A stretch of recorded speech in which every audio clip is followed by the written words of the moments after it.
Καλησπέρα και καλώς ήρθατε πάλι πίσω εδώ στο κανάλι μου Giovanni Ioannou. Σήμερα θα μιλήσουμε για τους ψευδοεπαγγελματίες του αέρα και την πραγματική αλήθεια πίσω από αυτούς. Η ιστορία μας ξεκινάει πάντα με τον ίδιο τρόπο, θα έλεγα. Κάποιος αγοράζει ένα drone, συνήθως ένα από τα πιο οικονομικά, αλλά κατάλληλο για αρχάριους και επαγγελματίες, όπως λένε οι διαφημίσεις πάντα. Το ανοίγεις, το συνδέεις με το κινητό και μέσα σε λίγα λεπτά πετάει στον αέρα. Το αποτέλεσμα: ένα βίντεο από ύψος 20 μέτρων, συνήθως τραβηγμένο πάνω από την αυλή σου ή ακόμα χειρότερα πάνω από την πολυκατοικία σου, και κάπου εκεί, χωρίς καμία άλλη σκέψη, αρχίζει η μεγάλη αυταπάτη. Είμαι χειριστής drone, άρα είμαι και επαγγελματίας. Αυτή λοιπόν η αφελής αυτοπεποίθηση είναι το πρώτο βήμα προς την πτώση σου. Επειδή το να έχεις εξοπλισμό, αγαπητέ μου, δεν σημαίνει ότι ξέρεις να τον χρησιμοποιείς. Το drone δεν είναι παιχνίδι, είναι εργαλείο και όπως κάθε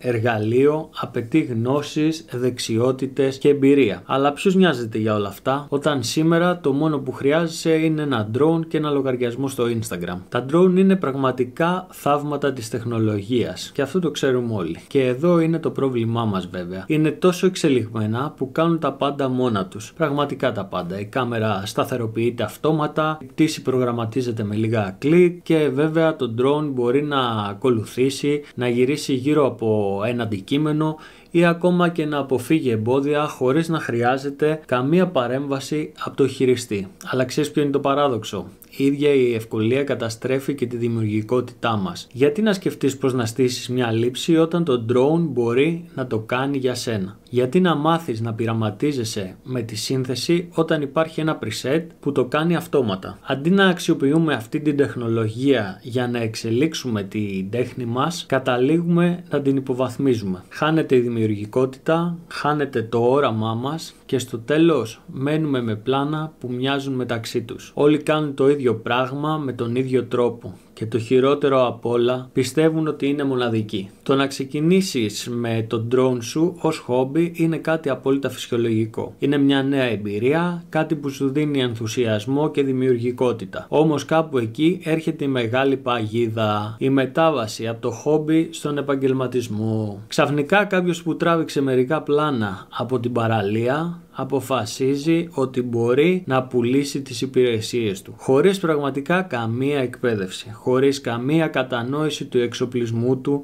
και φυσικά χωρίς καμία επίγνωση των ευθυνών που συνοδεύουν τη χρήση ενός drone. Και εδώ λοιπόν είναι το πρόβλημα. Το να είσαι επαγγελματίας δεν έχει να κάνει με το τι εξοπλισμό έχεις, έχει να κάνει με το πώς τον χρησιμοποιείς, έχει να κάνει με το αν μπορείς να δημιουργήσεις κάτι που έχει νόημα, κάτι που να ξεχωρίζει. Και ας είμαστε ειλικρινείς, οι περισσότεροι δεν έχουν αυτήν την ικανότητα πάντα. Ας μιλήσουμε τώρα λίγο για το Instagram, το μέρος όπου οι περισσότεροι drone χειριστές αισθάνονται σαν να είναι βασιλιάδες. Εκεί που βλέπεις πλάνα από το ηλιοβασίλεμα, από παραλίες, από βουνά, όλα τραβηγμένα με τον ίδιο τρόπο ακριβώς και από κάτω hashtag drone life, sky view και άλλα hashtag έτσι που βάζουν όλοι οι επαγγελματίες. Είναι σχεδόν κωμικό, θα έλεγα. Όλοι ανεβάζουν το ίδιο περιεχόμενο και όλοι πιστεύουν ότι ξεχωρίζουν. Αλλά η αλήθεια είναι ότι δεν ξεχωρίζει κανείς. Είναι σαν να βλέπεις το ίδιο βίντεο ξανά και ξανά με ελαφρώς διαφορετικό τοπίο. Και κάπου εκεί αρχίζουν οι φιλοδοξίες. 1-2 like, μερικά σχόλια τύπου φανταστικό πλάνο και ξαφνικά πιστεύεις ότι είσαι καλλιτέχνης. Αλλά το να τραβήξεις μια όμορφη λήψη δεν σε κάνει καλλιτέχνη. Η τέχνη απαιτεί όραμα, δημιουργικότητα και προσπάθεια. Κάτι που δεν μπορεί να πετύχεις απλά πατώντας το κουμπί της εγγραφής. Το να πετάς drone λοιπόν δεν είναι απλά ένα παιχνίδι. Υπάρχουν νόμοι, κανονισμοί και περιορισμοί που πρέπει να τηρείς. Αλλά ποιος νοιάζεται γι' αυτά? Οι περισσότεροι επαγγελματίες ούτε καν γνωρίζουν ότι χρειάζονται άδειες για να πετάξουν τον drone τους. Και αυτό δεν είναι μόνο θέμα ασφάλειας, είναι και θέμα επαγγελματισμού. Αν δεν γνωρίζεις τους κανονισμούς, αν δεν σέβεσαι τους κανόνες, τότε τι είδους επαγγελματίας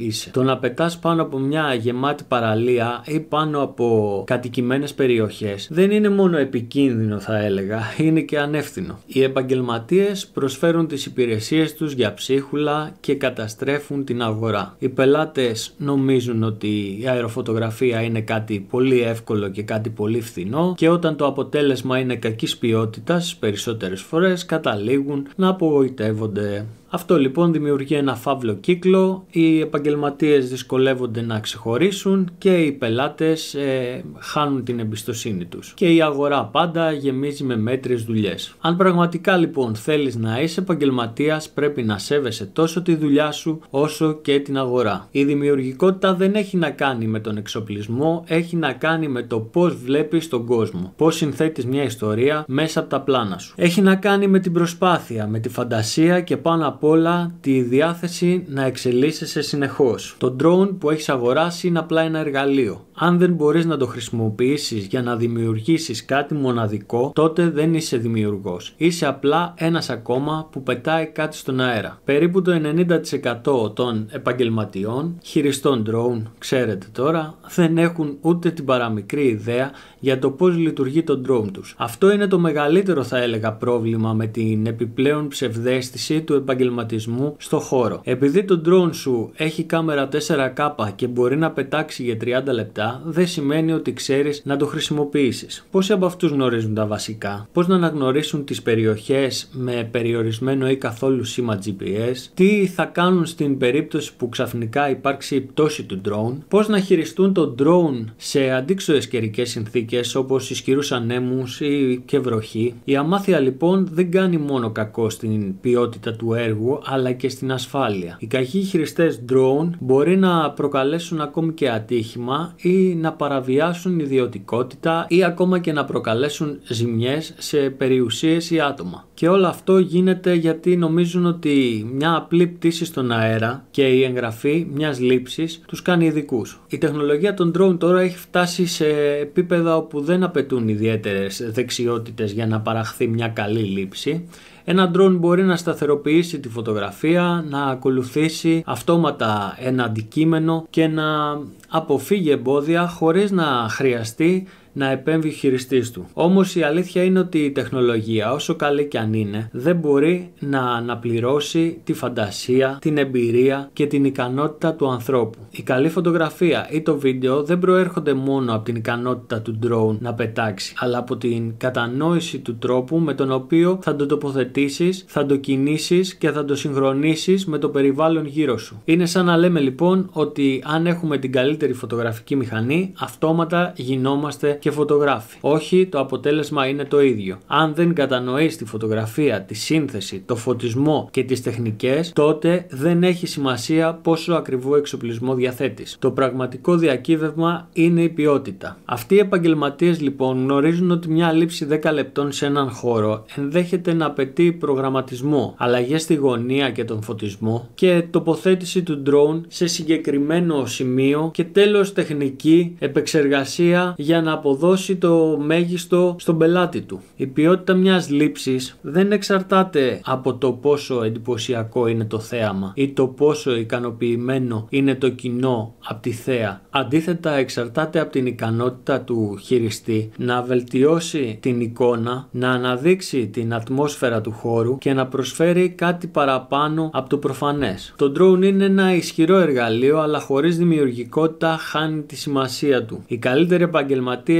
δεν χρησιμοποιούν το drone απλά επειδή είναι κάτι που μπορούν να κάνουν. Χρησιμοποιούν το drone γιατί είναι ένα μέσο για να αφηγηθούν μια ιστορία. Δημιουργούν πλάνα λοιπόν που ενσωματώνουν την κίνηση, το χώρο και το χρόνο με τρόπο που το κοινό δεν έχει ξαναδεί. Ένας καλός χειριστής drone λοιπόν κατανοεί ότι η κινηματογράφηση στον αέρα δεν αφορά μόνο το να φέρεις τον drone ψηλά, αλλά και το να στήσεις κάθε λήψη ώστε να δημιουργήσεις την ατμόσφαιρα που επιθυμείς. επιθυμείς. Η πραγματική ερώτηση λοιπόν είναι, μπορείς να δεις πέρα από την τεχνολογία και να δημιουργήσεις κάτι που θα προκαλέσει συναισθήματα? Δηλαδή, αν το μόνο που ξέρεις να κάνεις είναι να ακολουθείς αυτόματα το αντικείμενο και να καταγράφεις τον ορίζοντα, τότε δεν δημιουργείς τίποτα. Είσαι απλά ένας παρατηρητής, χωρίς να κατανοείς το μέσο που χρησιμοποιείς. Το να πετάς drone λοιπόν είναι πολύ περισσότερο από το να κρατάς μια συσκευή και να κάνεις ένα κλικ στην οθόνη του κινητού. Χρειάζεται γνώση και εκπαίδευση για να πετάξεις με ασφάλεια. Οι καλύτεροι επαγγελματίες καταλαβαίνουν την ανάγκη για ασφάλεια και επενδύουν στην εκπαίδευση σε ειδικά μαθήματα για χειριστές drone και στην αγορά εξοπλισμού που εγγυάται την σταθερότητα και τη συνέπεια των λήψεων. Πρέπει να μάθεις λοιπόν να αναγνωρίζεις τα καιρικά φαινόμενα, να διαχειρίζεσαι τις δυνατότητες του drone σου και να γνωρίζεις πότε πρέπει να κατεβάσεις τον drone σου αν η κατάσταση γίνει επικίνδυνη. Οι πραγματικοί επαγγελματίες παίρνουν τις σωστές αποφάσεις πριν να είναι πολύ αργά. Οι άπειροι απ' την άλλη συχνά ρισκάρουν ή απλώς δεν κατανοούν τη σημασία αυτών των παραμέτρων. Τελικά το μήνυμα είναι απλό. Αν δεν κατανοείς την τεχνολογία, την ασφάλεια και την τέχνη πίσω από τον drone, τότε να το αποκτάς και να το πετάς δεν σε κάνει επαγγελματία. Το να αποκαλείς τον εαυτό σου επαγγελματία drone χειριστή επειδή είσαι ικανός να πετάξεις τον drone χωρίς να το σπάσεις είναι μια ψευδαίσθηση. Η αληθινή επαγγελματικότητα απαιτεί εκπαίδευση, συνεχής μάθηση και πάνω απ' όλα την ικανότητα να δημιουργείς κάτι που αξίζει να μοιραστείς. Για τους υπόλοιπους λοιπόν, οι οποίοι απλά χαίρονται με τη βόλτα τους στον αέρα και τη μαγευτική λήψη τους, ίσως ήρθε η ώρα να αναρωτηθούν, είναι αυτό το πραγματικό επίπεδο που θέλουν να φτάσουν? Και να πω και κάτι τελευταίο πριν κλείσουμε το βίντεο. Την επόμενη φορά που θα βγάλεις τον drone για μια επαγγελματική πτήση πάνω από τη θάλασσα, μην ξεχάσεις να το προσγειώσεις πριν βρεθεί στον πάτο, στο βυθό της θάλασσας, μαζί με την καριέρα σου ως φωτογράφος drone. Αυτό ήταν λοιπόν το βιντεάκι, μικρό, λιτό και απέριτο. Όσοι θέλετε σχόλιο κάτω, όσοι έχετε κάτι να πείτε, θετικό ή αρνητικό, τα ακούμε όλα. Like και dislike, αν σας άρεσε like, αν δεν σας άρεσε dislike. Μια εγγραφή να ανέβει λίγο ακόμα το κανάλι και εμείς τα λέμε τώρα σε επόμενο βίντεο πολύ σύντομα. Γεια σας!